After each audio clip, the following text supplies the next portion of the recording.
What's going on, everybody, and welcome back to another video. Today we're going to be talking about Jonathan Toews, obviously a Winnipeg Jet now, very decorated career, had some time off due to some illnesses, and he's back in the NHL and he's making his debut. We already saw the preseason debut where I thought, he had some flashes. He looked, good at times, sometimes definitely rusty, but again, this is preseason. I'm not going to come to any conclusions right now.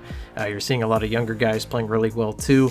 And give it some time here, to see where Toews is at. But in this video, we're going to go over what to expect from Jonathan Toews this year, or what we think we can expect from him, as a 37-year-old, going to be 38-year-old in the NHL. Now, I'm on record saying that, hey, this was a very gutty decision by the Jets. Obviously, an easy one for them. They want Jonathan Toews back, and I'm not mad at the signing. I think that he's, at least going to be a pretty decent, middle six contributor. I have no doubt that he's going to have a positive impact on the team. Just the only issue really is, banking on him to be your second-line center after not playing for a couple of years and already regressing a little bit even before getting sick, right? So, it is a gamble. For sure it is a gamble. Obviously, we've seen the clips. We've seen him getting back into shape. We've seen him, overcoming everything that he has at this point to get back on the ice. And it's, you got to respect it. It's absolutely incredible. But I was encouraged by some stuff that I saw in preseason. I was encouraged by what I saw at training camp live in person, watching him. Just his vision is still elite. The hands are still all there. The passing ability. He is going to be an elite playmaker for this Jets team, playing with, right now, Cole Perfetti and Gustav Nyquist. We'll see if that changes heading into the season. I would imagine that's the second line to start the year anyway. And you have two players there in Nyquist and Toews that are, up there in age, and Perfetti, who's just, not the fastest skater in the world, does look a little bit quicker, but that line as a whole is not very fast. And that's a line that, in the summer when I was thinking about that line, it kind of freaked me out a little bit because, you lose Nick Ehlers and the team was already slow as is, right? It's not a very fast Jets team, but that line in particular, I think, does a lot of things that, maybe speed doesn't matter so much, right? Like what I said before, the elite vision, the hockey IQ, the sense of where to be, everything like that. I think they can get by. I don't think they look terrible against the Oilers. Obviously, got to build some chemistry here. I don't think anything was, really, wowie or anything like that. Toews still, great on the draws too, if that matters to you. 11 for 20, I believe he was in the preseason. Not too bad, right? So Toews, he could be all right here. We'll see what he looks like as the preseason goes on here, as some rust gets banged off. I think we'll be able to get a better sense of what we're looking at maybe around game 10 to 20 of the year, after he's played a little bit, gotten back in a groove. Not making any declarations yet whether this is going to work out at the second line center or not. I still believe that, I think they could do better. I don't know if he's going to be, at that high-level second-line center that the Jets need, with their number one center being Mark Scheifele.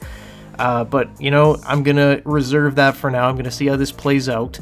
And, it's going to be a lot of fun here. I really hope that he does well. I really hope that he can man that second line throughout the year and take control because, the Jets have Adam Lowry, who did very well in the second-line role. To be totally honest, last year I thought he did great, but he is coming off of a pretty major surgery, and I don't know how quickly he's going to be back up to speed, right? Hip surgery, you don't just come back like that, right? Same sort of thing with Jonathan Toews. You're not just coming back from an illness like that, being away from the game for so long. You're not going to be yourself day one. I kind of wonder if Lowry takes a little bit to get back to, peak Adam Lowry that we've been used to seeing the last couple of years. Might be the same thing with Toews too. We'll give him some games here to, kind of catch up. But I will say I am impressed from what I've seen from him so far. I think there is some potential there for him to work at the 2C. We'll see if it works out. If I'm making my prediction right now, I think that he's going to be around a 40 to 45 point guy. He was never a guy that was putting up 100 points, even in his prime, winning those cups. It's just not the kind of player he is. He's a responsible two-way guy that, chips in. He's just an extremely smart player. He said himself, going out there, he made some good plays, he made some not so good plays, but he said, it makes it easier when you're playing with two guys that are as smart as Cole Perfetti and Goose Nyquist.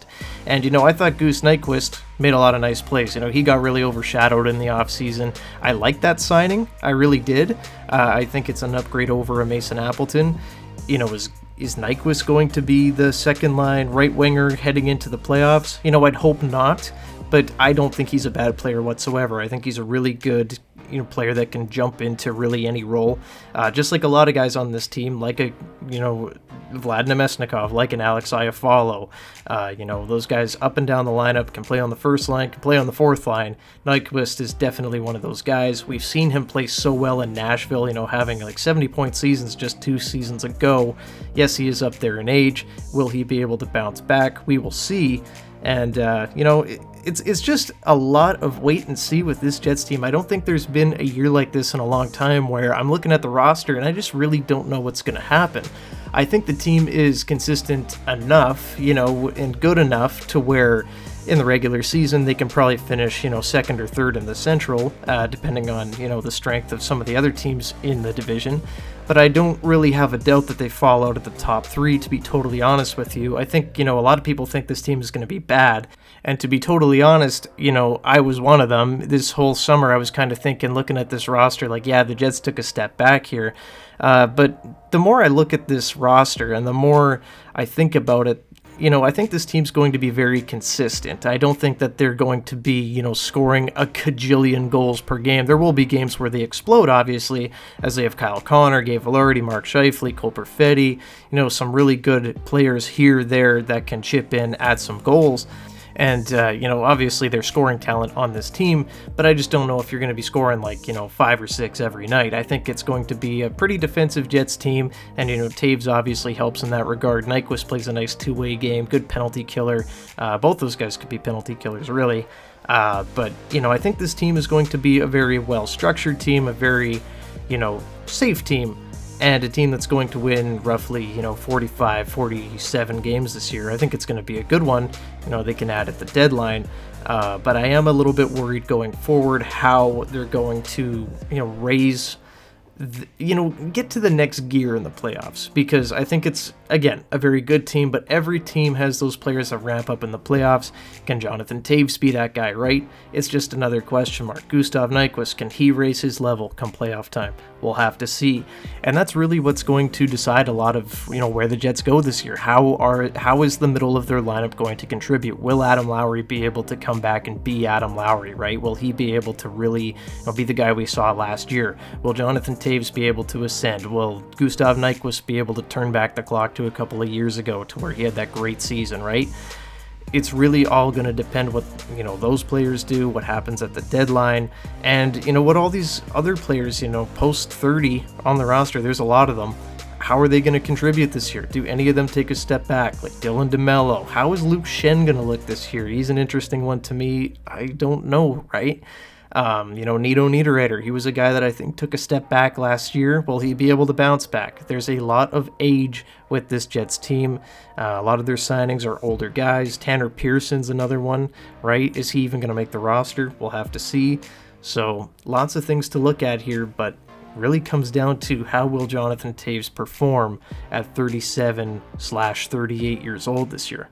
But this is a big year for the Winnipeg Jets. They are in win-now mode. They've got Jonathan Toews. How will this all work out?